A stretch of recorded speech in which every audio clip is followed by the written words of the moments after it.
Student, पिछले lecture में हम लोग बात कर रहे थे एपिस्टेसिस की एग्जाम्पल्स की। तो एपिस्टेसिस में एनिमल्स में एपिस्टेसिस की जो एग्जाम्पल थी वो मैंने आपसे डिस्कस कर चुका था या उसके बारे में आपको बता चुका था। और वो हमने पढ़ा था coat colour in the Labrador. जो डॉग होता है उसका कोट कलर जो है वो किसकी एग्जाम्पल है? वो एपिस्टेसिस की एग्जाम्पल है। अगर हम एपिस्टेसिस की एग्जाम्पल्स की अगर हम प्लांट्स के अंदर बात करें एपिस्टेसिस की, तो the best example of epistasis in plant is flower colour in sweet pea. मतलब अगर इन प्लांट्स के अंदर बात करें तो एपिस्टेसिस की जो बेस्ट एग्जाम्पल है वो कौन सी है? वो है flower colour of sweet pea, जो मटर होता है नॉर्मली जो हम खाते हैं। और इसको साइंटिफिक जो इसका नेम है वो क्या है? वो है लेथरस ओडोरेटस। तो इसकी जो है ये किसकी एग्जाम्पल है? ये एपिस्टेसिस की एग्जाम्पल है। तो अगर हम इसके फ्लावर कलर की बात करें, स्वीट पी के फ्लावर कलर की, तो इसका जो फ्लावर कलर होता है बेसिकली उसके जो है वो ये एग्जिस्ट करता है in two phenotype. Flower colour exist in two phenotype. मतलब दो तरह की जो है वो इसके कलर की जो है वो फिजिकल जो है वो अपीयरेंस होती है स्वीट पी के फ्लावर की। एक जो इसके पास फ्लावर के कलर्स होते हैं कुछ पर्पल होते हैं, और एक दूसरा जो इसके पास कलर है वो कौन सा है? वाइट। यानी स्वीट पी जो होता है इसमें जो है वो फ्लावर दो तरह के फ्लावर कलर होते हैं, एक पर्पल होता है और एक कौन सा कलर होता है? और एक वाइट। तो जो पर्पल कलर है ये क्या है? ये डोमिनेंट कलर है।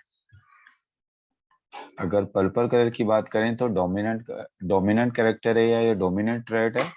और व्हाइट कलर की बात करें तो व्हाइट कलर जो है ये कैसा ट्रेट है? ये रेसेसिव ट्रेट है।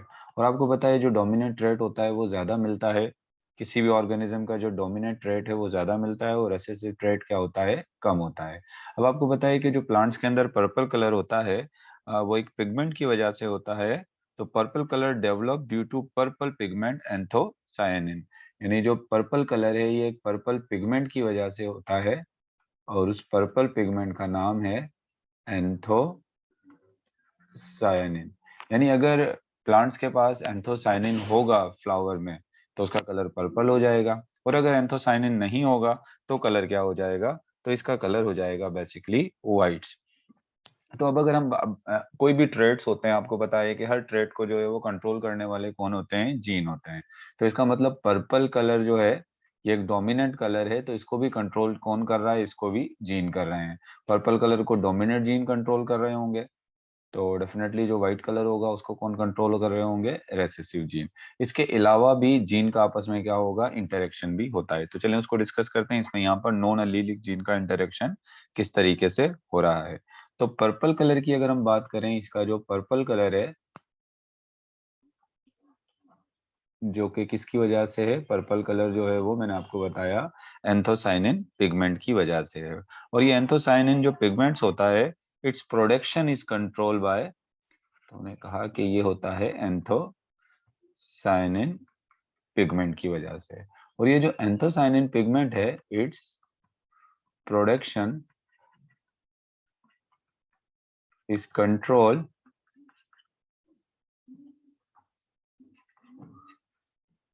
by two different gene loci, by two different gene loci। Locus की आपको पता है प्लूरल है ये लोसाई। तो दो डिफरेंट जीन लोसाई होते हैं जिसकी वजह से जो है वो ये एंथोसाइनिन जो है वो पिगमेंट की प्रोडक्शन जो है वो क्या हो रही है? कंट्रोल हो रही है। अब ये दो डिफरेंट जीन के लोकस हैं। मिसाल के तौर पे एक जीन जो है वो है कैपिटल ए। अब क्योंकि ये डोमिनेंट जीन है तो ये होमोजाइगस कंडीशन में भी अपने आप को शो करेगा और हेट्रोजाइगस कंडीशन में भी अपने आप को शो करेगा। लेकिन सिर्फ ये कैपिटल ए ही जो है वो एंथोसाइनिन पिगमेंट की प्रोडक्शन को कंट्रोल नहीं कर रहा, इसके साथ एक दूसरा जीन भी इंटरेक्ट कर रहा है, और वो कौन सा है? Capital B. ये भी डोमिनेंट जीन है और ये होमोजाइगस कंडीशन में भी अपने आप को शो करेगा और हेट्रोजाइगस कंडीशन में भी अपने आप को शो करेगा। मतलब ये दोनों जो जीन है ये एक दूसरे के साथ क्या करेंगे? कॉम्प्लीमेंट, एक दूसरे के क्या है? कॉम्प्लीमेंट्री हैं। मतलब पर्पल कलर प्रोड्यूस करने के लिए, पर्पल कलर या एंथोसाइनिन प्रोड्यूस करने के लिए एटलीस्ट जो है वो एक कैपिटल ए जो है वो क्या है, लाजमी चाहिए, और एटलीस्ट जो है वो एक कैपिटल बी जो है वो क्या है, लाजमी चाहिए। चाहे वो होमोजाइगस कंडीशन में तो आपको पता है दोनों ही कैपिटल हैं, लेकिन हेट्रोजाइगस ए में एक कैपिटल ए है तो इससे भी काम चल जाएगा। यहाँ पर कैपिटल बी होमोजाइगस कंडीशन में तो दो हैं, लेकिन हेट्रोजाइगस कंडीशन में एक है तो एक से भी जो है वो काम चल जाएगा। तो अब हम यहाँ पर देखते हैं कि दोनों जीन आपस में इंटरेक्ट किस तरीके से करते हैं एंथोसाइनिन पिगमेंट प्रोड्यूस करने के लिए। तो सबसे पहले तो देखें कि जो कैपिटल ए है, कैपिटल ए जो है वो एक बेसिकली जो है वो अपने आप एक्सप्रेस अपने आप को किस तरीके से करता है, एक कलरलेस प्रिकर्सर बनाता है, कलरलेस प्रिकर्सर, या इसको आप सबस्ट्रेट ए भी कह सकते हैं। इसको क्या कह सकते हैं, सबस्ट्रेट ए। मतलब एक इसका कोई कलर नहीं होता, एक कंपाउंड प्रोड्यूस किया। मिसाल के तौर पे मैं इसको ऐसे बता देता हूँ कि ये किसने क्या किया, कैपिटल ए ने, कैपिटल ए का ये जो जीन है इसने क्या बनाया, एक ये सबस्ट्रेट प्रोड्यूस किया है, प्रीकर्सर, जो कलरलेस है, जिसका कोई कलर इस वक्त मौजूद नहीं है। एक इंटरमीडिएट कलरलेस जो है वो कंपाउंड जो है ये सबस्ट्रेट प्रोड्यूस हो गया। अब जीन बी जो है ये क्या करेगा, जीन बी जो है वो बेसिकली जो है वो इसको, जीन बी जो है वो इस कलरलेस जो ये प्रीकर्सर है, जिसको सबस्ट्रेट ए कह रहे हैं, जीन बी जो है वो इसको इसकी एक्टिव फॉर्म में कन्वर्ट कर देगा। और इसको किस में कन्वर्ट कर देगा, इसको कन्वर्ट कर देगा पर्पल पिगमेंट में, जिसको हम क्या कह रहे हैं, जिसको हम कह रहे हैं एंथोसायनिन। तो अब एक सिंपल सी बात है जो आपको समझ में आ गई होगी, ये दोनों जीन किस तरीके से आपस में क्या कर रहे हैं, इंटरेक्ट कर रहे हैं। तो सबसे पहले क्या हो रहा है कि ये जो यहाँ पर मैं एक दफा फिर इसको शो कर देता हूँ, ये जीन जो ए है इसने क्या किया, इसने प्रोड्यूस किया एक कलरलेस सबस्ट्रेट, जिसको जो सबस्ट्रेट जिसको हम कह रहे हैं सबस्ट्रेट ए। और जो जीन बी था उसने क्या किया, इस सबस्ट्रेट ए को जो है वो किस में कन्वर्ट कर दिया, इस सबस्ट्रेट ए को जो है वो एंथोसायनिन में जो है वो क्या कर दिया, कन्वर्ट कर दिया। तो इसका मतलब फ्लावर का कलर जो है वो पर्पल प्रोड्यूस करने के लिए जो है वो दोनों ही चाहिए होंगे, एक कैपिटल ए भी चाहिए होगा और क्या चाहिए होगा, एक कैपिटल बी भी चाहिए होगा। जिस तरीके से आप देखें तो आपकी बुक कह रही है कि the dominant allele of one gene act on a colorless precursor substrate A to produce an intermediate colorless product, which on getting activated by the allele of the second gene B, यानी वो उसके जो activate होगा यानी उसको anthocyanin में जो convert करेगा, वो कौन वो कन्वर्ट करेगा, वो कन्वर्ट करेगा कैपिटल बी, एक अलील है कैपिटल बी। और इसके अलावा कहता है ये जो the presence of at least single dominant allele for both of the gene pair is required for production of anthocyanin, यानी एंथोसाइनिन प्रोड्यूस करने के लिए ये जो डोमिनेंट अलील हैं, या इनको आप डोमिनेंट जीन कह लो, capital A capital B at least one चाहिए। अगर मतलब इसका मतलब सिर्फ ये है कि अगर ये हेट्रोजाइगस कंडीशन में भी होंगे तो अपने आप को क्या कर देंगे, ये एक्सप्रेस कर देंगे। अच्छा, लेकिन अगर कंडीशन कुछ इस तरह से हो, मिसाल के तौर पे एक प्लांट है जिसके पास कैपिटल ए और कैपिटल ए तो है, लेकिन कैपिटल बी नहीं है, स्मॉल बी है। अब क्या होगा, यहाँ पर सबस्ट्रेट ए तो प्रोड्यूस हो जाएगा, सबस्ट्रेट ए जो है वो मिसाल के तौर पे प्रोड्यूस हो गया, लेकिन इस सबस्ट्रेट ए को पर्पल कलर में कन्वर्ट करने के लिए क्या चाहिए था, कैपिटल बी चाहिए था, और कैपिटल बी है नहीं। तो ये सबस्ट्रेट ए जो है वो पर्पल कलर में कन्वर्ट नहीं होगा। जब ये पर्पल कलर में कन्वर्ट नहीं होगा तो फ्लावर का कलर कैसा हो जाएगा, व्हाइट हो जाएगा।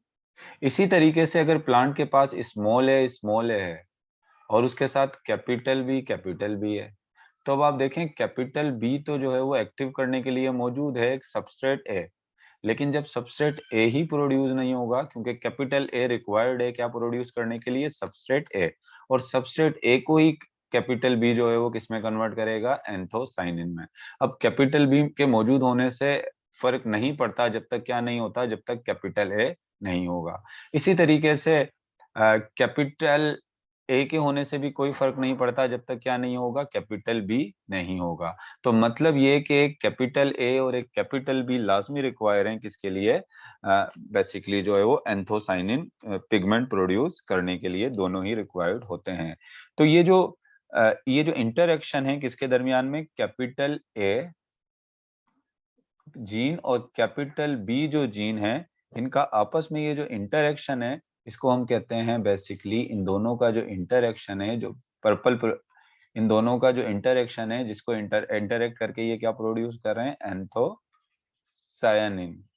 और ये जो इनका इंटरएक्शन है, इसको कहते हैं कॉम्प्लीमेंट्री जीन इंटरएक्शन। इस इंटरएक्शन को क्या कहेंगे हम, कॉम्प्लीमेंट्री जीन इंटरएक्शन।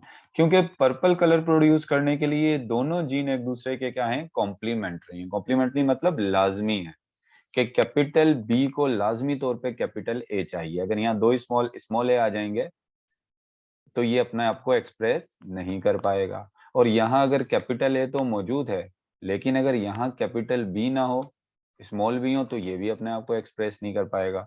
तो इसका मतलब क्या है कि इनके आपस में जो इंटरेक्शन है, ये कॉम्प्लीमेंट्री जीन इंटरेक्शन है, because it involve the cooperative interaction of both the gene, क्योंकि दोनों ही जीन को आपस में एक दूसरे से क्या कर रहे हैं, कोऑपरेट कर रहे हैं। और मैं आपको बता चुका हूं किस तरीके से कोऑपरेट कर रहे हैं। एक जीन सबस्ट्रेट ए बना रहा है, फिर दूसरा जीन उस सबस्ट्रेट ए को जो है वो किसमें कन्वर्ट कर रहा है, एंथोसाइनिन के अंदर जो है वो कन्वर्ट कर रहा है। तो इस वजह से इसको हम कह रहे हैं कॉम्प्लीमेंट्री जीन इंटरएक्शन। अच्छा, अगर आप इधर एपिस्टेसिस की बात करें तो ये जो पर्पल कलर है जो इसका या फ्लावर कलर जो है वो कौन सी एपिस्टेसिस को शो कर रहा है। मैंने आपको बताया था एपिस्टेसिस दो तरह से होते हैं, एक रेसेसिव एपिस्टेसिस होता है और एक कौन सा एपिस्टेसिस होता है, एक होता है डोमिनेंट एपिस्टेसिस। तो ये जो इंटरएक्शन है बेसिकली जो है वो ये है basically recessive epistasis.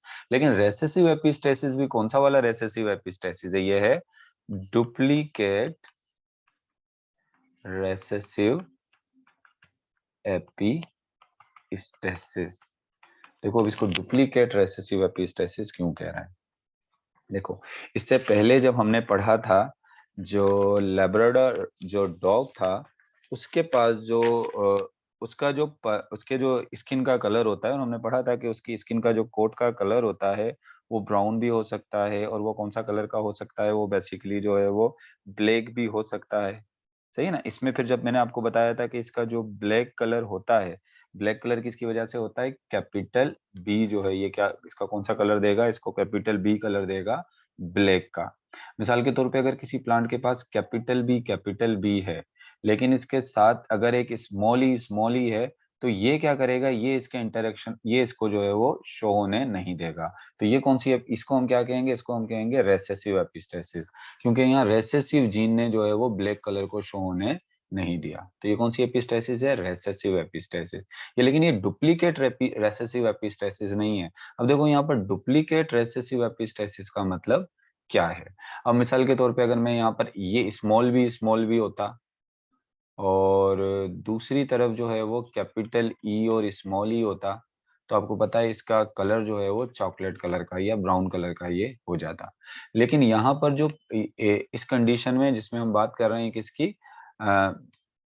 Flower colour की, स्वीट पी में, तो अब यहाँ पर देखें बेसिकली क्या है, इसको हम डुप्लीकेट रेसेसिव एपिस्टेसिस क्यों कह रहे हैं। मिसाल के तौर पे देखें, एक प्लांट है जिसके पास जो है वो है कैपिटल है कैपिटल है, और यहाँ पर आ जाता है इसके पास स्मॉल बी।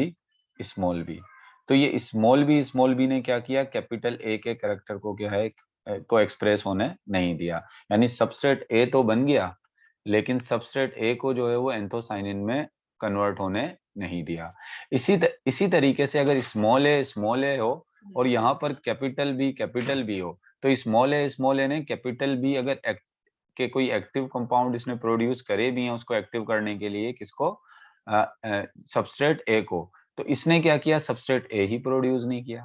तो मतलब यहाँ पर एक स्मॉल बी जो है वो कैपिटल ए को भी छुपाएगा, लेकिन अगर स्मॉल ए यहाँ पर रेसेसिव फॉर्म में आएगा तो वो कैपिटल बी को भी जो है वो क्या कर देगा, उसके एक्शन को जो है वो इनहिबिट करेगा, उसको रोकेगा। तो आप देखें ये डुप्लीकेट रेसेसिव एपिस्टेसिस है, यानी सिर्फ जरूरी नहीं है कि स्मॉल बी जो है यही जो है वो कैपिटल ए के कैरेक्टर को रोके। यहाँ स्मॉल ए भी जो है वो क्या करेगा, कैपिटल बी के कैरेक्टर को जो है वो शो होने नहीं देगा। तो इस वजह से इस एपिस्टेसिस को हम क्या कहेंगे, इसको हम कहेंगे डुप्लीकेट रेसेसिव एपिस्टेसिस। जिस तरीके से देखें आपकी बुक कह रही है कि यहां पर अगर हम इधर देखें, the recessive allele in the case are epistasis in nature and this type of epistasis called duplicate recessive epistasis. तो अब मिसाल के अब देखें, मैं यहाँ पर आपकी बुक का पूरा जो वो एक पैराग्राफ है, मैं इसको यहाँ पर अभी रीड कर रहा हूँ क्योंकि मैं इतना टाइम यहाँ पर लिखने में मुझे काफी टाइम लग जाएगा।